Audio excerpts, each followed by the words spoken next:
Pour ceux et celles qui avaient encore des doutes sur le processus électoral congolais, il n'y a plus l'ombre d'un doute. Le processus est réellement irréversible. Les listes électorales ont été publiées avec l'air surprise, bien sûr. Messieurs et dames, vous êtes dans le jeu. Bienvenue. L'invité du jour, c'est tout de suite dans AJ Homo.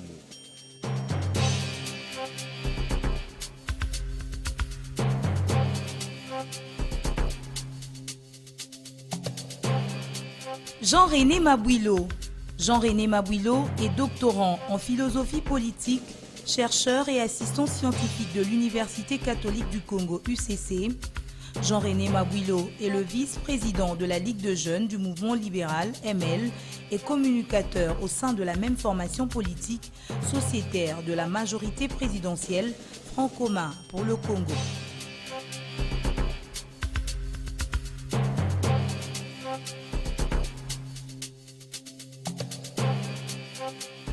Jean-René Mabouilo, bienvenue pour la toute première fois dans le jeu. Merci beaucoup. C'est un plaisir pour nous. Plaisir partagé. On s'installe. Sinon, vous allez bien? Oui, ça va. Alors, Jean-René Mabouilo, vous avez été aux premières heures de la création du MLCL, Mouvement de libération du Congo libéral. On ne sait pas pourquoi on avait ajouté libéral. Et de MLCL au ML tout court, Mouvement libéral. Pouvez-vous d'abord nous expliquer cette mutation, ces changements du nom MLCL, ML tout court? D'abord, je tiens sincèrement à vous remercier pour cette invitation afin de continuer à faire entendre notre voix sur cette scène publique politique. Évidemment, nous étions aux premières heures de la création du mouvement pour la libération du Congo libéral à l'époque, en 2015. Nous étions également à la sortie officielle, à la FIKIN, la sortie officielle du parti. Et après, il y a eu une dissidence du MLC original. Non, Mouvement pas pour la du tout. libération du Congo, cher à Jean-Pierre Bemba Gombo. Non, pas du tout, pas du tout. Parfois, on est en train d'inhumer l'histoire. Si vous me donnez le temps, peut-être à la fin, je pourrais donner toutes les raisons. Mais quand on a créé, quand l'autorité morale a pris l'initiative de créer le mouvement pour la libération du Congo libéral, l'autorité, son Excellence Thomas Louaka, a pris l'initiative de créer le mouvement pour la libération du Congo libéral, c'était bel et bien parce qu'il y a eu tout simplement des gens au niveau de son ancien parti, pour des raisons personnelles égoïstes, voulaient tout simplement conduire son ancien parti en erreur. Et là, il était de son devoir, de son obligation, de tirer toutes les conséquences. Et si nous sommes passés du mouvement pour la libération du Congo libéral au mouvement libéral aujourd'hui, ML, c'est parce qu'il y a eu des gens, toujours dans ce pays, non, c'est parce que vous avez compris que qui pensaient, ces noms-là ne vous appartenaient pas et il n'est jamais trop tard de mieux faire. Vous avez vite compris que nous devons abandonner cette appellation, nous devons être original. Non, pas du tout. C'était devenu un prétexte pour certaines personnes. C'était devenu un alibi. Il y a eu des gens qui pensaient que c'était le parti, le mouvement pour la libération du Congo libéral, était un doublon. Or, du point de vue du droit, nous avions un numéro d'enregistrement différent des autres partis. Nous avons les statuts, le règlement intérieur tous les éléments juridiques qui diffèrent des autres partis. Donc, et puis, c'était Mouvement pour la libération du Congo libéral. Même le sigle, il n'y avait pas un autre parti qui portait notre sigle. Mais pourquoi cette confusion? Parce qu'il y avait déjà un mouvement pour la libération du Congo original tout court. Non, non, non, non, il n'y en avait pas. Pourquoi cet amalgame? Il n'y en avait pas. Donc Jean-Pierre Bemba n'avait pas un parti... C'était le mouvement de libération et non mouvement pour la libération. C'est à quelques nuances près. Hein? Non, ce sont des différences fondamentales. Ce sont des différences de taille du point de vue du droit. Et puis à la fin, c'était libéral. Aujourd'hui, nous ne sommes plus là. Aujourd'hui, c'est le mouvement libéral. Parce qu'à un certain moment, des gens pensaient qu'on était le doublon d'un parti politique. Et on leur a démontré que par-delà la dénomination, nous sommes un parti politique qui existe bel et bien, qui a des ambitions nationales, qui aujourd'hui a aligné les candidatures, tant au niveau provincial qu'au niveau législatif national, au niveau national sur toute l'étendue du pays. Donc nous ne sommes pas un parti provincial, nous ne sommes pas un parti territorial, nous sommes bien évidemment un parti national. Vous avez à peine 2 ans, si je ne me trompe pas. 3 ans. 3 ans. Un parti national, signataire de la charte constitutive du FC, les Fronts communs du Congo, qui a déjà son candidat à la présidentielle en la personne d'Emmanuel Ramazani Shadari. Comment avez-vous trouvé ces choix? Bon, aujourd'hui, c'est un événement historique. C'est un événement historique dans notre Congo. Vous savez, c'est la première fois dans l'histoire de ce pays qu'il y ait un candidat qui devra succéder à celui qui a eu à gérer le pays pendant un temps. Ça n'a jamais eu lieu. Nous pouvons commencer par Kasavubu. Kasavubu est parti, vous savez, les conditions dans lesquelles il a quitté ce pouvoir, presque misérable, dans l'incapacité d'aller même se faire soigner. Vous savez les conditions dans lesquelles le feu président Mobutu a quitté le pouvoir. Son corps traînerait dans les rues de Kinshasa à cause de la dictature. Il a embrigadé le pouvoir pendant 32 ans. Vous savez tous comment le feu président Mouzé Laurent Désiré Kabila a quitté le pouvoir, assassiné. Et aujourd'hui, il y a eu quelqu'un qui a géré ce pouvoir, le président de la République, Joseph Kabila, qui a géré pendant 2 mandats, et après ces 2 mandats, il décide, de par la Constitution, ayant pris connaissance qu'il n'a pas rempli les conditions légales pour se présenter aux prochaines élections, il a respecté la Constitution, et à cet effet, il y a eu des discussions au sein de la famille politique pour qu'il y ait un dauphin en la personne d'Emmanuel Shadari. Il y a eu des discussions. Et donc, ouais. ce choix montre que la RDC est en train de renforcer son processus de démocratisation. La RDC est en train de renforcer son image sur la scène régionale et internationale. Vous savez qu'est-ce qui se passe dans ce pays? Le stade que nous avons par exemple atteint au niveau de la démocratie, il n'y a aucun pays de la région qui a atteint ce stade. La liberté d'expression qu'il y a dans notre pays, vous ne le trouverez nulle part. Je ne citerai pas les pays qui nous avoisinent. Vous la trouverez nulle part, cette liberté d'expression. Les gens qui peuvent se réveiller. Mais au FCC, vous avez une manière toute particulière d'appliquer la démocratie. Il n'y a pas eu congrès, c'était un choix discrétionnaire de votre autorité morale. Comment allez-vous l'expliquer? Vous réinventez la roue ou comment? Non, attendez. Vous avez lu la charte? Il n'y a pas eu congrès? Avez-vous lu la charte du FCC? Était-il mentionné quelque part que le FCC devrait organiser un congrès? Mais c'est ça la démocratie. Non, attendez. Cher Mabouilo. Attendez. Est-il marqué dans la charte du FCC qu'il fallait un congrès du FCC pour la désignation du candidat président de la République? Il y a eu des consultations. Il y a eu des consultations. L'autorité morale se réveille un matin, j'ai choisi il y a tel, eu, et tout le monde s'inquiète. Il y a eu des consultations. Le chef de l'État a consulté, tout en donnant les conditions. Il y a eu 11 conditions qui ont été fixées dans ce choix. Et parmi les 11 conditions, ce qui m'avait beaucoup plus touché, c'est le fait que ce candidat devra être nationaliste, prêt même à sacrifier sa propre vie pour les intérêts du pays. C'est ce que nous voulons. C'est-à-dire quelqu'un qui sera capable de ne pas hypothéquer ce pays, de ne pas vendre ce pays, de ne pas sacrifier l'avenir de ce pays, sacrifier l'avenir de la jeunesse. Et donc il y a eu des conditions qui ont été établies. Et donc c'est la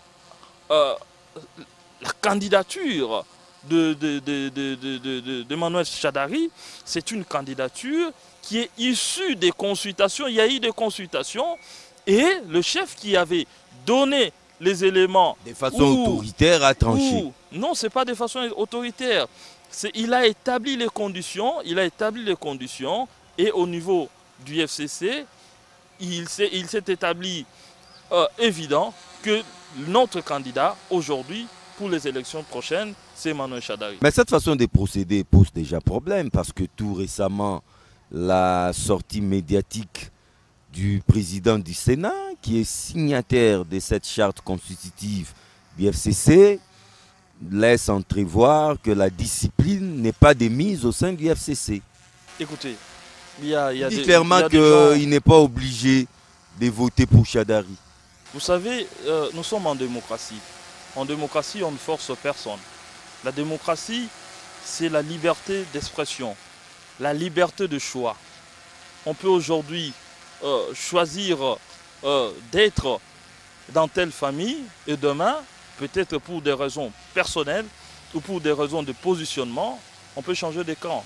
Et quand il y a des gens dans ce pays qui ont un passé sombre dans ces habitudes-là, qui ont un passé non exemplaire dans ce changement, dans cette instabilité politique, qui ont une histoire floue.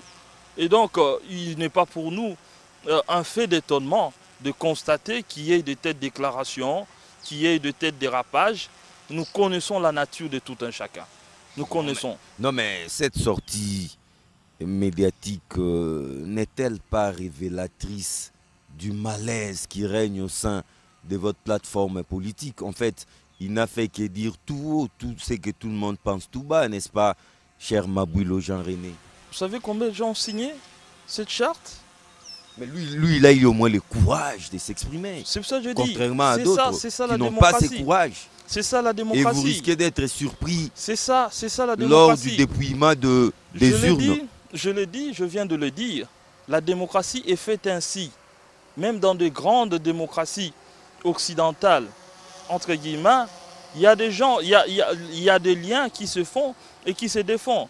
Et quand quelqu'un se réveille pour prendre une décision contraire à la marche ou à la discipline du groupe, et ou quand quelqu'un décide, pour des raisons, dans un cadre démocratique, de tenir des propos qui l'engagent personnellement, nous pensons que c'est la démocratie. Mais comme je l'ai dit, il y a des profils qui sont des exemples à ne pas suivre dans l'histoire de ce pays, le profil des gens qui se sont caractérisés dans cette instabilité politique. Jean-René Mabouilo, les listes électorales provisoires sont déjà connues en attendant celles définitives qui viendront de la Cour constitutionnelle. Même si vous ne les voulez pas, mais tout le monde le sait, on ne change pas l'histoire. Votre autorité morale est sortie des entrailles du MLC, Jean-Pierre Bemba.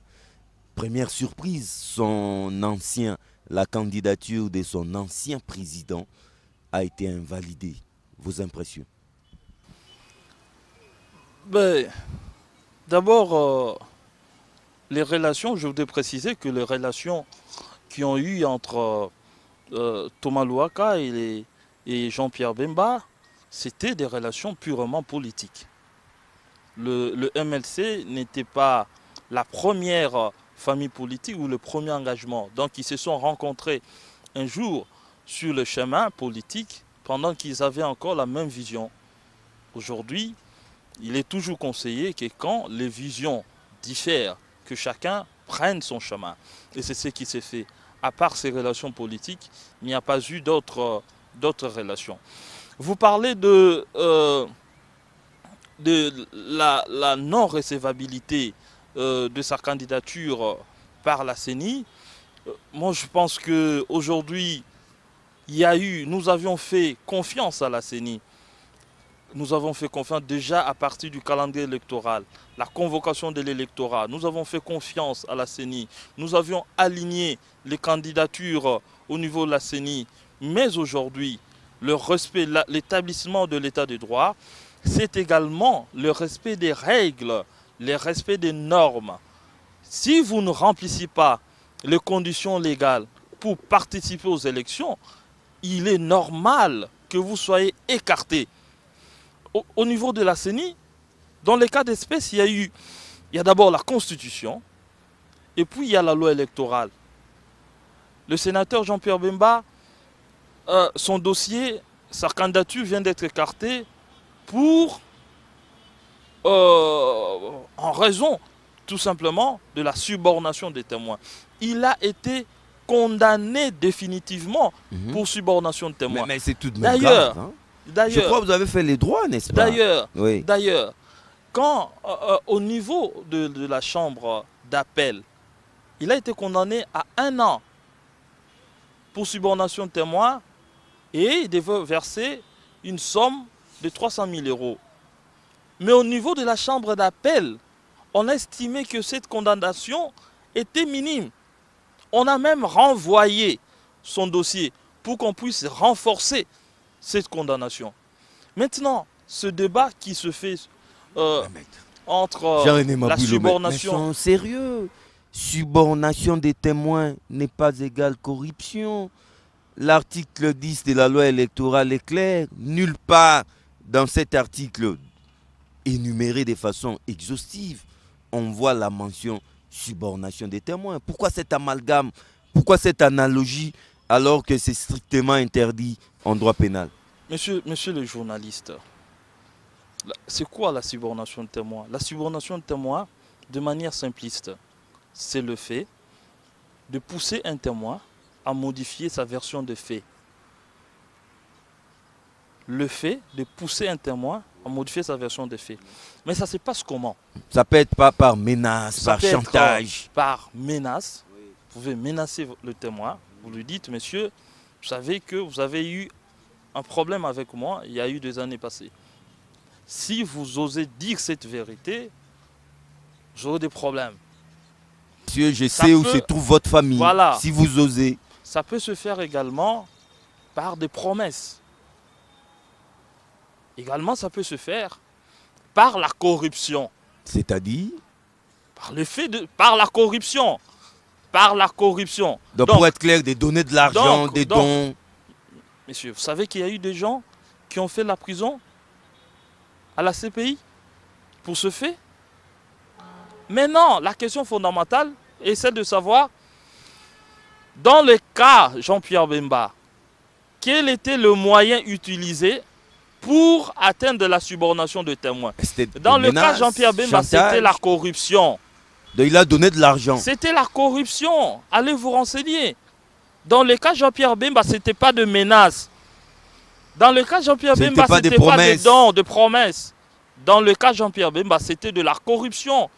On doit avoir le courage de le dire.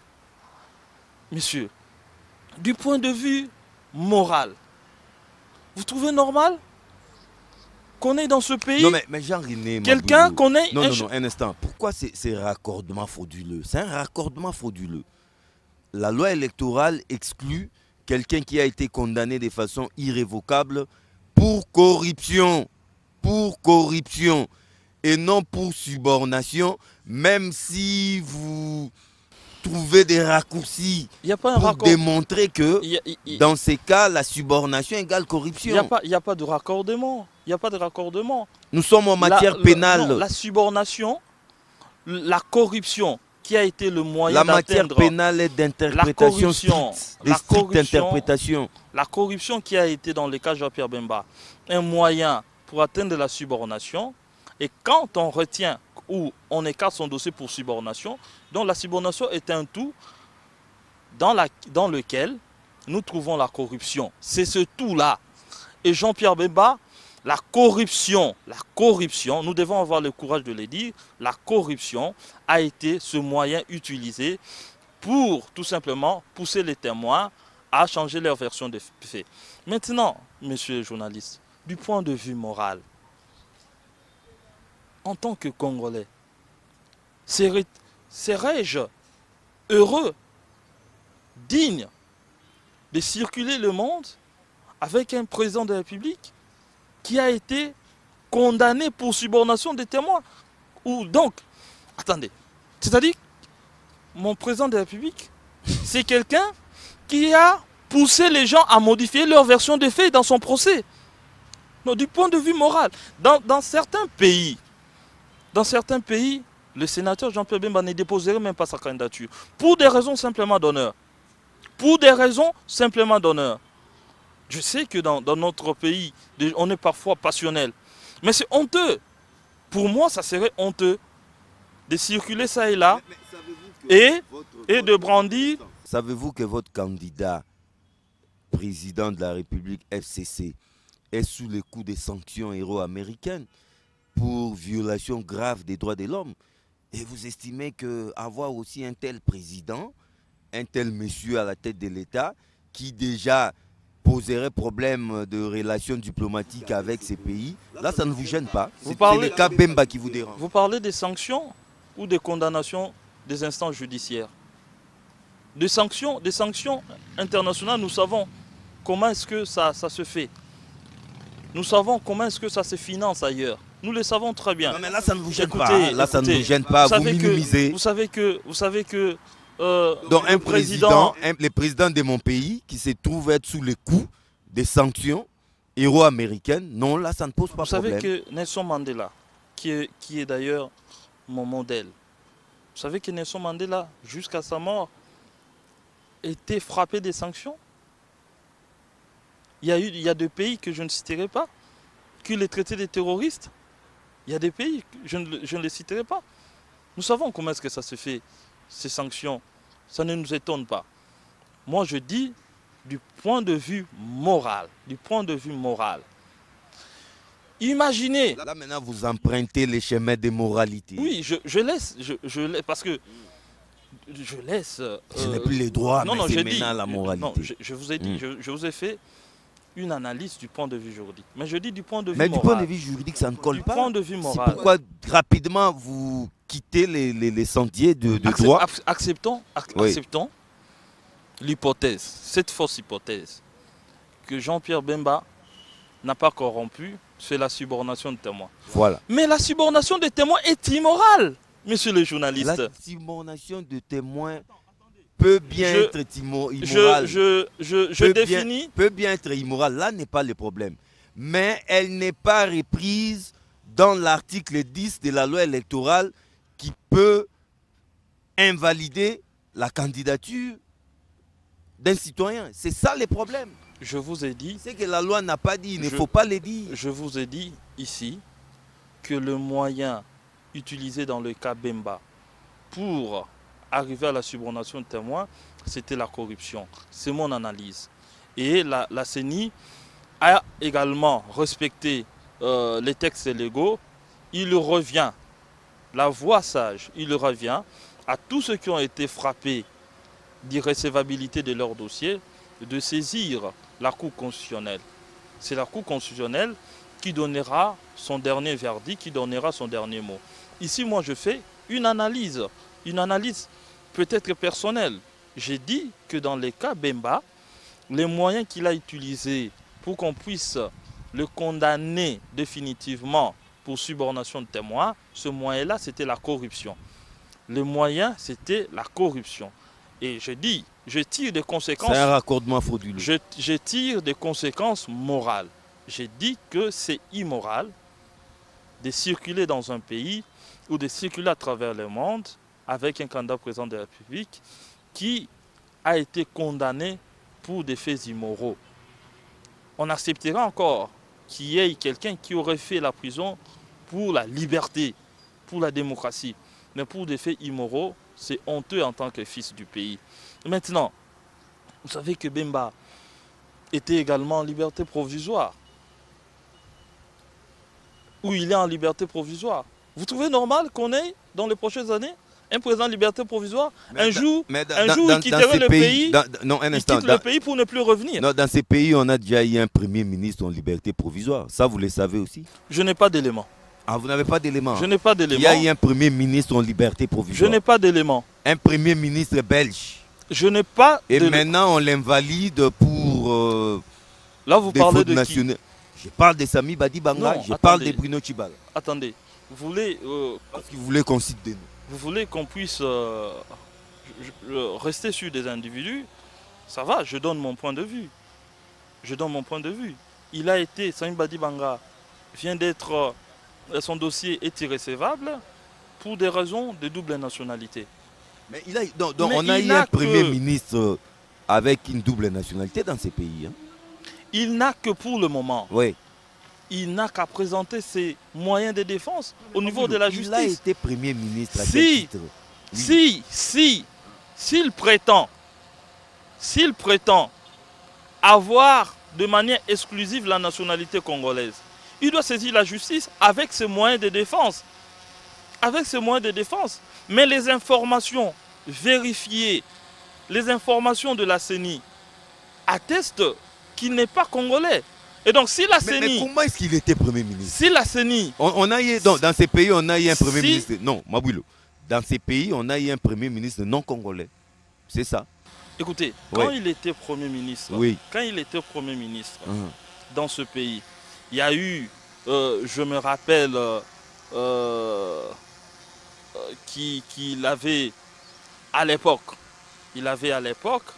la nationalité, il y avait des déclarations qu'il était belge, mais après, il a recouvert la nationalité congolaise. Et alors? Il a recouvert la nationalité congolaise, oui, tel que le communiqué du ministère de la Justice l'avait annoncé. Oui, il est mieux placé. Mais attendez, pour les faits. Attendez.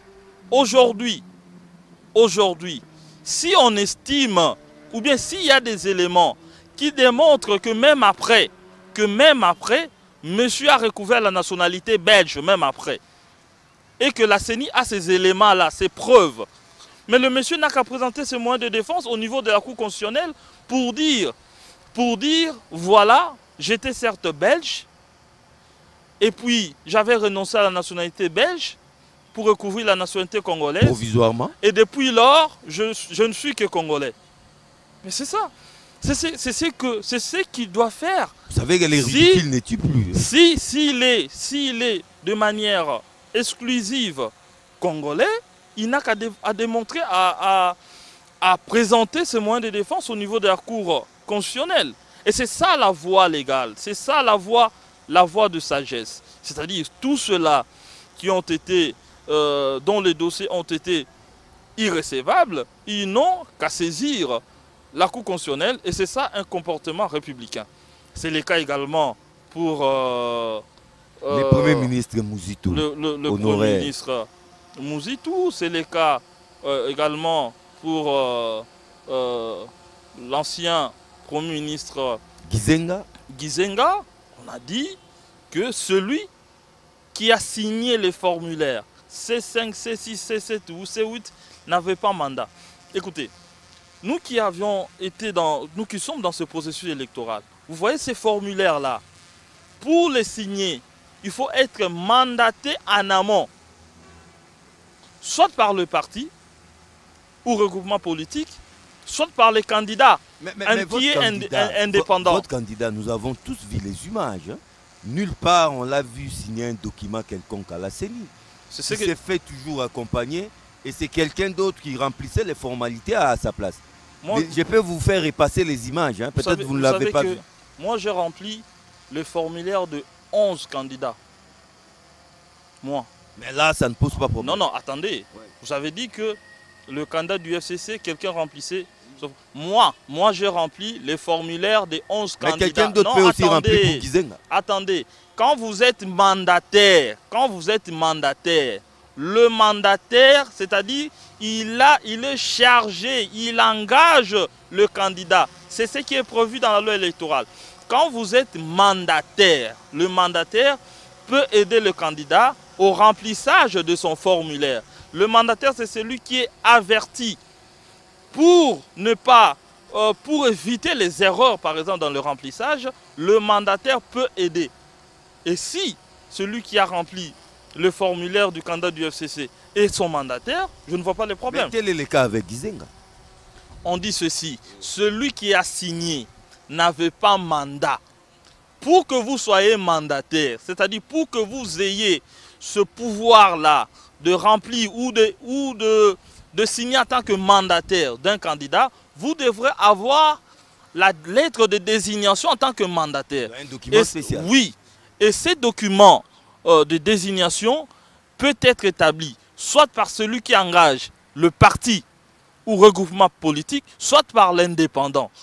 Et si dans les cas d'espèce, celui qui a rempli ces formulaires-là n'a pas eu le mandat pour engager ou pour remplir au nom du candidat, je crois que c'est illégal. C'est illégal. Il revient, comme je viens de le dire, de manière républicaine à ce candidat de saisir la Cour constitutionnelle. Et puis, dans le cas de l'ancien Premier ministre Gizenga, moi je pense que pour des raisons tout simplement d'humanisme, d'amour à sa vie, pour des raisons de dignité humaine, on devrait le laisser en paix. En tout cas, Il y a 10 ans, les dire lui-même. Il y a 10 ans passés, monsieur déclarait qu'il était frappé de vieillesse par la fatigue. Il ne pouvait plus continuer avec force, vigueur, engager le pays. Et je suis surpris que plus il prend de l'âge, plus il rajeunit. Vous pensez que vraiment, je constate qu'il est moins jeune. Qu'il est moins jeune qu'il y a 10 ans. Et c'est pour cela qu'on est en train de le pousser dans cette aventure triste. C'est que je sache, vous n'êtes pas son porte-parole. Hein. Laissez-le les dire lui-même. Je ne suis pas son porte-parole, oui. Mais je suis frappé de voir un de vieux Congolais qui a eu son histoire dans ce pays, qu'on le pousse indépendamment peut-être de sa propre volonté, de sa propre conscience. C'est ce qui me frappe. Constat, la CENI serait instrumentalisée, la Cour constitutionnelle des mêmes, Jean-René Mabouilo. C'est de cette façon que ces élections seront apaisées. Je ne crois pas à l'instrumentalisation, comme vous le dites, de la CENI. Quand la CENI a publié le calendrier, c'était de l'instrumentalisation. Quand la CENI a convoqué l'électorat, quand nous sommes allés, tous les partis, tant de l'opposition que de la majorité, quand nous sommes allés déposer des candidatures, c'était de l'instrumentalisation. Quand la CENI aujourd'hui publie les candidatures recevables et irrecevables, ça doit être de l'instrumentalisation. Moi, je pense que nous devons, à un certain moment, nous comporter de manière responsable, et d'éviter de telles déclarations. La CENI est en train de faire son travail. Et l'établissement de l'état de droit, c'est également le respect des textes, le respect des lois. Si aujourd'hui, le président de la République avait pris conscience depuis longtemps et a considéré qu'il était dans l'illégalité pour se présenter à ces élections en tant que candidat président de la République, mais pourquoi nous devons accepter que les autres, même s'ils ne remplissent pas des conditions, mais pour des raisons d'amour, pour des raisons passionnelles, pour des raisons de culte du chef, qu'on puisse le laisser tout simplement se comporter ainsi et continuer peut-être à gérer ce pays? Non, nous devons donner un bon exemple. Nous devons respecter le texte. C'est ça également ce que nous devons donner comme héritage aux générations futures et un modèle à cette Jean-René Mabouilo, après l'exclusion de Moïse Katumbi, celle de Jean-Pierre Bemba, Mouzito et tant d'autres, Sami Badibanga, vous ne trouvez pas que l'inclusivité voulue de tous est sérieusement compromise et qu'en réalité, la CENI, à travers cet acte, cherche à embraser ces pays? Je comprends dans votre question que pour vous, l'inclusivité serait, par exemple, que même tous les prisonniers qui sont frappés, par exemple, de l'incapacité d'être électeurs, sortent. Parce que les élections doivent être inclusives. Ne tombons pas dans la caricature. Non, ce n'est pas de la caricature. Ce n'est pas de la caricature.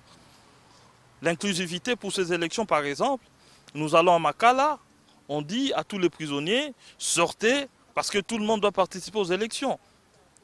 Non. N'ayons pas peur de construire un état de droit. N'ayons pas peur de construire un état où les gens répondraient devant la justice. N'ayons pas peur. Si quelqu'un a été condamné, si quelqu'un est frappé par les conditions d'inéligibilité, vous voulez que parce que on l'aime, vous voulez, même si c'est moi, si je suis frappé par ces conditions, du point de vue démocratique, je dois accepter. C'est ça le modèle du pays que nous voulons. C'est ça le Congo que nous devons construire. Le Congo qui se base sur le respect des lois. Le Congo qui se base sur le respect des règles, sur le respect de la Constitution. C'est ça le Congo que nous voulons. Et je crois que c'est ça que nous devons continuer à construire. Moi, je reviens, je le dis, ceux qui ont été écartés au niveau de la CENI ne sont pas encore totalement écartés. La loi prévoit qu'ils peuvent saisir la Cour constitutionnelle. Et la Cour constitutionnelle va examiner leur dossier. Et nous attendrons la décision finale de cette Cour. Alors parlons un peu rapidement de vous. Vous êtes candidat? Où c'est? Je suis candidat, député national, à la députation nationale, à la circonscription électorale du Moamba. Je suis candidat. Nous avions aujourd'hui jugé de manière consciencieuse d'aller à la rencontre de la population, particulièrement à la population du Moamba, à ma base du Moamba, pour solliciter aujourd'hui la voix, leur confiance, afin que nous soyons son porte-parole au niveau de l'Assemblée nationale, afin que nous puissions parler en son nom, afin que nous puissions porter ses ambitions, porter son idéal, porter sa vision de la grandeur. Et je suis aujourd'hui déterminé à aller rencontrer ma base, à aller rencontrer la population du Moamba, à aller rencontrer la population des 5 communes qui constituent cette circonscription électorale, pour leur dire qu'il est aujourd'hui opportun que ce pays change ou s'améliore davantage de par de nouvelles visions de développement, de nouvelles visions de renforcement, de démocratisation, du processus de démocratisation de ce pays, de nouvelles visions sur l'émancipation de la jeunesse, de nouvelles visions sur la nécessité de renforcer l'éducation, le système éducatif de notre pays en vue de rendre compétitif notre jeunesse, tant au niveau national qu'international. La nouvelle vision sur l'encadrement des projets d'entrepreneuriat, sur l'encadrement de la jeunesse, sur l'encadrement de tous ceux qui ont des ambitions dans ce pays. Et c'est ça que nous voulons faire. La nouvelle vision sur la lutte contre les antivaleurs, sur la lutte pour l'établissement d'un état de droit de manière effective. Et c'est pour cela que nous avons jugé opportun aujourd'hui d'aller à la rencontre de cette population. Aujourd'hui, nous sommes le mouvement libéral, vous me permettez de le dire, nous sommes dans une plateforme qui qui se dénomme Action dans l'unité.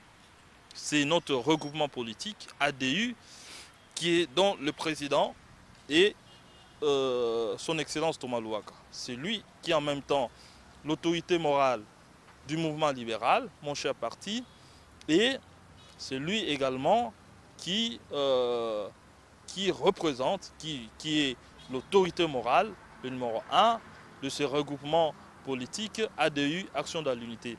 Et nous avons... Signataire de la charte FCC. Oui. Et nous avons aligné les candidatures sur toute l'étendue du pays, tant au niveau provincial qu'au niveau national, dont je fais partie. Parce que vous parlez de Thomas Louaka, et nous avons aussi parlé de Jean-Pierre Bemba, mais nous avons remarqué depuis un temps un certain acharnement de votre autorité morale sur son ancien président du MLC. Qu'est-ce qui s'est passé pendant ces temps? Je n'ai pas entendu, j'ai eu à suivre, je pourrais dire, toutes ces interventions. Je n'ai pas suivi, je n'ai pas entendu de l'acharnement. Je n'ai pas constaté cela. À titre de... Vous pouvez le faire par personne à interposée. titre, vous en êtes la preuve. À titre, pas du tout, pas du tout. À titre de rappel, l'Excellence Thomas Louaka est le seul qui a témoigné à décharge du sénateur Jean-Pierre Bemba, pendant qu'il n'était plus au MLC. Vous vous rendez compte? Non, non. Il est le seul à l'époque, il était encore là, bien évidemment, à témoigner à décharge. Il est allé dire, et c'est ce qui est vrai, toutes les accusations, tout ce qu'il y a des éléments qu'on était en train de, qu'on avait insérés dans son dossier, il y a des éléments qui n'étaient pas authentiques. Et il a dit. Et il assume jusqu'aujourd'hui. Pendant qu'il y a eu toujours des proches même des amis du sénateur Jean-Pierre Bemba, qui sont aujourd'hui même avec lui au niveau de l'opposition. Ces gens-là sont allés témoigner à charge du sénateur Jean-Pierre Bemba. C'est ce qui a davantage alourdi son dossier. Et donc, vous pensez que quelqu'un qui a eu à témoigner à votre décharge doit, ce comportement-là, vous le traitez d'acharnement aujourd'hui? Non, pas du tout. Malgré ça, la CPI l'avait quand même retenu pendant 10 ans. Personne ne s'attendait à ce qu'il sorte. Depuis qu'il est sorti, votre autorité morale n'a pas manifesté comme telle sa bonne foi ou qu'il était content de les voir recouvrer sa liberté. Il a dit. Vous attendez qu'il organise une fête? Il a dit, et nous tous, nous l'avons dit, que on ne peut que se réjouir de voir un compatriote qui a été éloigné de son pays, éloigné de sa famille, de recouvrir sa liberté aujourd'hui. Nous ne pouvons que féliciter cela.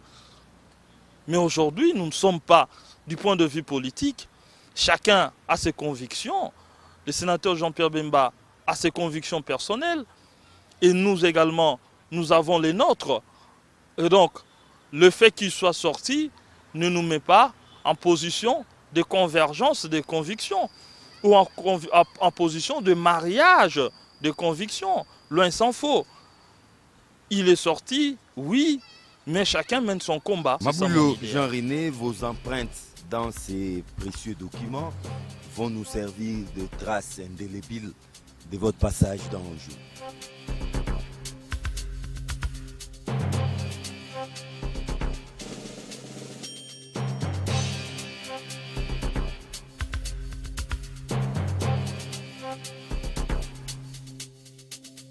Dans un État authentiquement de droit, la liberté d'expression et la pluralité discursive en sont des conditions fondamentales. Faire cette expérience ne peut que renforcer notre lutte pour une nation qui continue à renforcer son modus vivendi démocratique. Nous remercions à cet effet l'initiative et l'organisation, le cas échéant, dans le cadre de cette émission en jeu. Que vive la République démocratique du Congo. Jean-René Mabouilo Kabouya.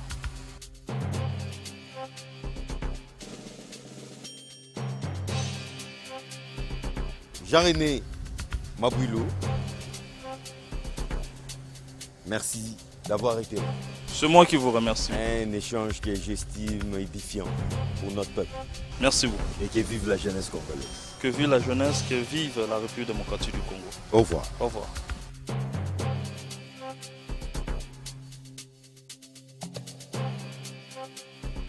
L'histoire politique de la République démocratique du Congo entre dans une phase de non-retour. Tout se négocie aujourd'hui. Les procédures légales restent ouvertes. La Cour constitutionnelle reste ouverte. Mesdames et messieurs, les joutes électorales promettent d'être houleuses. Attendons voir et que vive la République démocratique du Congo et que vive la démocratie congolaise. A très vite pour un nouveau numéro des enjeux. Au revoir.